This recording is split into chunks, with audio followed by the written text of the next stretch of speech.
আসসালামু আলাইকুম। গতকালকে একটা ভিডিওতে দেখেছিলেন আমার ভাতিজা রাতে এসে আমাকে দাওয়াত দিয়ে গেছে যে তার মুসলমানি করাবে, ফুপি যায়ও আমাকে দাওয়াত দিয়ে গেছে। আপনারা বুঝতে পারছেন সেই ছোট্ট সোনামণিটার আজকে সুন্নতে খাতনা করায় ফেলছে। তো আজকে দ্বিতীয় দিন, এখন আমি যেহেতু যাই নাই, তো আব্বাকে বলছি যে আব্বা মিষ্টি এনে দিল, তারপর ওদেরকে ময়না দিল আর এরকম নিমকি এনে দিল। নিমকিটা অবশ্যই আমাদের জন্য, আমি অনেক নিমকি পছন্দ করি, আমার বাবা মার জন্য নিমকিগুলো নিয়ে আসে।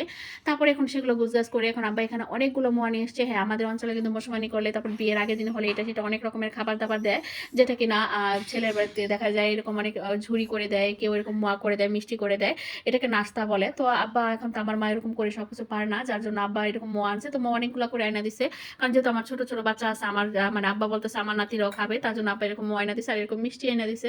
আব্বা সবসময় কোথাও গেলে এরকম দামি দামি মিষ্টি দেয়, তো মিষ্টিগুলো অনেক মজার। আব্বা বলতেছে চমচমটা অনেক মজার, এরা মাত্র কালকে বানাইছে, মানে রাত্রে বানিয়ে বানিয়ে সকালে মানে এক একটা দোকান দেয় পরে। তারপর সেটাই আমার বাপ এখন দিল, খাওয়ার পর আমাকে বলতেছে একটা খেয়ে দেখো মা, অনেক মজার মিষ্টি। তারপর আমি একটু খেলাম, খেয়ে পরে দেখলাম আসলে মিষ্টিটা অনেক মজা। তারপর এখন আমি তো বুঝতে আমার এই চাচার ঘর থেকে ওই চাচার ঘর বেশি সময় লাগে না। এখন মা বলতেছে তুমি একটু দিয়ে আসো, বলছে আমি একা একা পারবো না, বলছে দিয়ে আসো।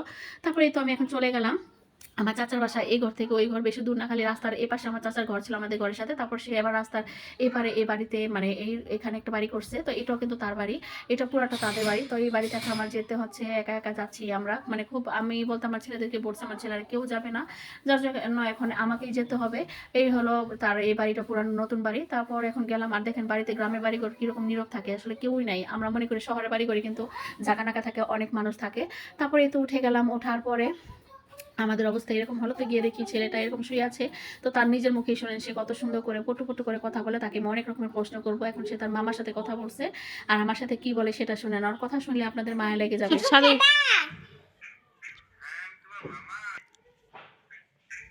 মামা ভালো আছেন?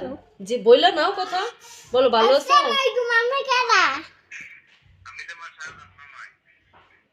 ভালো আছেন? ভালো আছেন?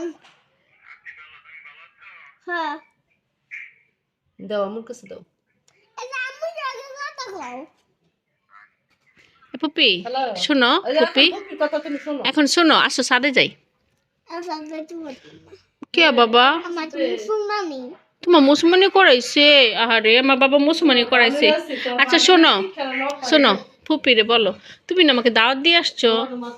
দা ও স্টেজ করতে তো অনেক সময় লাগবে। ও স্টেজ করবা? স্টেজ করতে অনেক সময় লাগবে। তো স্টেজে কি করবা? জিরিন আমি তোমাকে বাইক গান গাইবো মনে করবা, এখন স্টেজ বাজাইতাছি। ও আমাদের বাসায় গান গাবে, তারপর তুমি আমাদের খাওয়াবা না? মুরগি রোস্ট খাওয়াবা? হ্যাঁ, আর কি খাওয়াবা? রস হুম, রস আর রস? আচ্ছা, তাহলে শুয়ে থাকো ফুপি। হ্যাঁ, আমার বাবা দাঁড়ে গুছো করবা না? গোসে বলখন ওরা তো হাঁটে, তুমি একটু হাঁটো। দাঁত পারতাম না। কি হাঁটলে কি হবে, ব্যথা করলে? হ্যাঁ। আরে শোনার আরে, এই কামটা করছে, লোকটা আসবে আর? তাই তোমার কালকে কে আসছিল, আজান আসছিল না? ও লোকটা আসবে না? একটু জন আমার মুসলমান সাহেব গদন তখন কাইকা তখন কাইকাই আগে দিন আবার লাগবে। আর ওরা মার দিবা না আসলে? আসলে মাইনিং কেমন দিন আমার পাই পাও তুই লাগবো। ফাও তুলে লইব? ও আর আরে আমরা আসি না, আমরা সবাই মিলা দিব। তুমি মেরে দিবা তুমি তো শক্তি নাই মায়ের শক্তি নাই না শক্তি নাই। উমা গো কি কয়, মাইও গো শক্তি থাকে? মায়ের গো শক্তি থাকে না, খালি বেটা গো শক্তি থাকে। ভালো থেকো। আচ্ছা আচ্ছা।